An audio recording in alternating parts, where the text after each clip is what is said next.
Support করার একমাত্র উদ্দেশ্য হলো নেইমার। আমি নেইমারে খেলা পছন্দ করি। আমি ব্রাজিল আমার পরে আমি নেইমারকে ইমোশন মনে করি। আমি নেইমার ফ্যান, আমি ব্রাজিল ফ্যান পরে আসি। আমি নেইমারকে খেলা দেখি তারপরে ব্রাজিল সাপোর্ট করছি। আচ্ছা, আপনি কেন আর্জেন্টিনা সাপোর্ট করেন? আর্জেন্টিনার সাপোর্ট শুধুমাত্র আমি করি না, আমার ফ্যামিলির সবাই করে। ছোটোবেলা থেকে দেখে আসছি যে আমাদের ফ্যামিলির আমার বাবারা, আমার চাচারা, আমার দাদারা সবাই আর্জেন্টিনা ফ্যান। সেই জন্য আমি সেই হিসাবে আমি আর্জেন্টিনা ফ্যান। প্লাস আমাদের আর্জেন্টিনা যেমন ম্যারাডোনা, মেসির মতো ওয়ার্ল্ড কাপ শিরোপা জয়ী প্লেয়াররা আমাদের আর্জেন্টিনা আছে, সেই জন্য আমরা আর্জেন্টিনা সাপোর্ট করি। এবারে বিশ্বকাপ কোন দল নিতে পারে আপনার কি ধারণা? অবশ্যই ব্রাজিল। মিশন এক্সে এবার কমপ্লিট হবে 100%। ব্রাজিল নেবে, আপনারা কি করবেন? এটা খেলার মাঠে দেখা যাবে ব্রাজিল নেয় না আর্জেন্টিনা নেয়। ওনারা তো ফর্মেই নাই। ওনারা কিভাবে বলে যে ওনারা নিবে? ওনারা তো 22 বছর ধরে ফর্মেই নেই। ফর্মে থাকলে তখন বলতে পারবে। কেউ যদি 36 বছর হ্যাঁ বলেন সমস্যা নাই, লাইট কেউ যদি 36 বছর পর কাপ নিতে পারে তাও তো আমরা নিব। 36 বছর পর যদি কাপ নেয় আর্জেন্টিনার মতন টিম, তারা আমাদের সাথে তর্ক করতে আসে।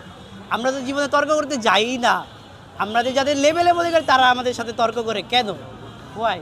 আমরা যদি বাপদাদার আমল নিয়ে কথা বলি, বাপদাদার আমলের সম্পত্তি নিয়ে কথা ছিল কি? বলি, তখন আপনারা বলতে পারবেন যে আমরা আপনাদের লেভেলে নাই। আমরা তো নিজেরা খেটে আমরা ওয়ার্ল্ড কাপ চ্যাম্পিয়ন হয়েছি। আমরা এখনও বর্তমান ওয়ার্ল্ড কাপ চ্যাম্পিয়ন, আমরা ফর্মে আছি কারণ কোপা জয়ী হয়েছি। আপনারা কি এখনো কোপার আশেপাশেও যেতে পারেন না?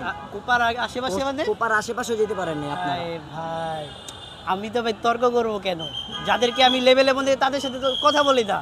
ভাইরে, কথা বলার জন্য যোগ্যতা লাগে, সেটা আপনাদের নেই। তাহলে আমাদের যোগ্যতা আছে যে খেলার মধ্যে আমরা কথা বলি না। সব বাংলাদেশের- জায়গায় সব কথা বলতে হয় না। বাংলাদেশের অনেকজন মানুষই যারা ব্রাজিল সাপোর্ট করে, ওরা এখন কি করতেছে? ওরা এখন বাসায় বসে বসে নাকে তেল দিয়ে ঘুমোচ্ছে, কারণ জানে যে ওরা এবারও ফেল হয়ে ওরা মাঠে থেকে এটা বাড়ি ওয়ার্ল্ড যাবে। কাপে দেখা যাবে। সেটা খেলার মাঠে দেখা যাবে। সেটাই আমরা তো বলছি যে সেটা খেলার মাঠে দেখা যাবে, কারণ আমাদের লিওনেল স্কেলনির মতো কোচ থাকতে আমাদের আর কোনো কিছুর পরোয়া আমাদের হয় না। কোচ ডনস আসরতি থাকে। আমাদের কোচের তোমাদের লেভেলে আসে তোমাদের কি করছে? আচ্ছা, আপনাদের ওনারা 7 আপ কেন বলে? আমাদের 7 আপ জার্মানি দিচ্ছে, তাদের ফাদার দিচ্ছে। মনে কর ফাদার তারা দেয়, কিন্তু তাদের ফাদার দিচ্ছে, তারা বলে ফাদারের কথা তারা বলতে হয়। এখানে তো উনি প্রশ্ন করলো যে আমি কি একটাবারও বলছি যে 7 আপের কথা? এরকম বাংলাদেশের আর্জেন্টিনা ফ্যানরা দিছে, 99% মানুষ ফ্যানরা বলে। তুমি আর্জেন্টিনা ফ্যান না তাই বলছি না, বাংলাদেশের 99% মানুষ বলে যে ব্রাজিল 5টা ওয়ার্ল্ড কাপের ভিতরে 7 আপ ঢাইলা খাওয়া দিছে জার্মানি। আমরা তো একটাবারও বলি না, কারণ আপনাদের গডফাদার হলো কিলিয়ান এমবাপ্পে এবং তার দল ফ্রান্স।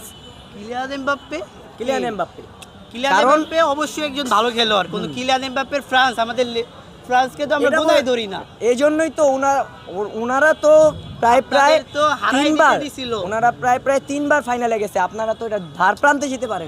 প্রায় না, তারা 2বার বিশ্বকাপ নিছে এবং কিলিয়ান এমবাপ্পে 1বার বিশ্বকাপ নিছে। এবার যে সময় 2022 সালে কিলিয়ান এমবাপ্পে ফাইনালে গেছে, আপনাদের ঘাম ছুটাই ফেলছিল, এটা মনে রাখবেন। সেই জন্যই তো বলছি যে তখনই তো তোমাদের বাবা বানিয়ে ফেলছো। আমাদের তখনই তো বাবা তোমাদের কিভাবে বাবা বানায়? বানিয়ে ফেলছো। আমরা তো বলি না যে তোমরা আমাদের ফাদার বানিয়ে ফ্রান্স। ফেলছো। ফ্রান্স তো আপনারা জার্মানির ফ্রান্স। এই টিএসসির মোচরে সেটা সবাই জানে যে কে কখন কার বাবা হয়েছিল। এটা তো আমরা জানি ভাই। আমাদের দিছে কি? তোমরা যে আর্জেন্টিনা ফ্যান কিভাবে সেভ না বলো আমাদের কথা? আচ্ছা, জার্মানির মেসি বিলাই ডাকে কেন আমরা? এটা মানে মেসিকে মেসি বিলাই ডাকে, এটাও ওনাদের মূর্খতার প্রশ্ন। আমাদের মেসিকে যদি মেসি বিলাই বলে, তাহলে তো আমরা তো এখনো বলতে পারি না যে নেইমার লুলা। আমরা তো নেইমার ল্যাংরা এগুলো তো বলতে পারি না। এগুলো তো নেইমারে বলে নাটকবাজ, কারণ নেইমারকে নাটকবাজ বলতে পারে। যারা খেলা বুঝে না তারা বলে, যারা খেলা বুঝে তারা বলে না। বারে খালি ইনজুরি হয় তো, কারণ নেইমারের ইনজুরি তার ক্যারিয়ার শেষ করছে, এটা মানতে হবে। 2014 সালে যে ইনজুরি হয়েছে, তারপরে থেকে নেইমার এই অধপতন। নেইমারের 14 সালে যে সময় র্যাঙ্কিং ছিল নেইমারের, সেই র্যাঙ্কিংয়ে যে সময় 14 সালের পর ইনজুরিতে গেছে, তারপরে সে ব্যাক করতে পারে, কিন্তু ব্যাক করবে, আস্তে আস্তে ব্যাক করবে। কিন্তু নেইমার যদি মাঠে 10 মিনিটও খেলে, অপোজিট টিম ভয় পায় যে নেইমার কি করতে পারে, জানে তারা। সেই জন্য 2021 কোপা আমেরিকায় দেখাই দিছে যে নেইমার কি করতে পারে। নেইমার বল দিয়ে ঢুকতেই পারেনি ডি বক্সের ভিতরে। গোল দিছিল তো, এটা অফসাইড হয়ে গেছে এটার জন্য। ওই মানে সবার সামনে ওটাকে অফসাইড বলে চালায় দিতেছে। তো তোমরা না আমি কি বলছি, নেইমার তো একটা গোল দিচ্ছে, তুমি কি ভুলে গেছো? ওটা অফসাইড হইছিল, হইতেই পারে। অফসাইডে গিয়ে খাড়ায় থাকলে তো অফসাইড হবেই, কারণ এখানে ভিআর করা চলছে। অফসাইড আচ্ছা, কাপ নেবে কারা এটা বলেন। অবশ্যই ব্রাজিল নেবে, অবশ্যই আর্জেন্টিনা নেবে, আর্জেন্টিনা। ব্রাজিলই নেবে। অবশ্যই আর্জেন্টিনা। ভাই আমরা তর্ক কারণ করি না, আমরা- আর্জেন্টিনার আমরা সাথে বাস্তবসম্মুখী তর্ক- কথা আমাদের বলি, আমরা ওই স্বপ্ন দেখে কথা বলতেছি না। স্বপ্ন দেখে না, আমরা যাদের লেভেলে মনে হয় তাদের সাথে তর্ক করার কি এখানে? কথা বললেও তো কথা ভোটিং হবে। গলাটা এটা দর্শকদের কাছে আমরা ভোট চাই যে কে এবার শিরোপা জয়ী হবে, অবশ্যই ব্রাজিল ব্রাজিল না আর্জেন্টিনা।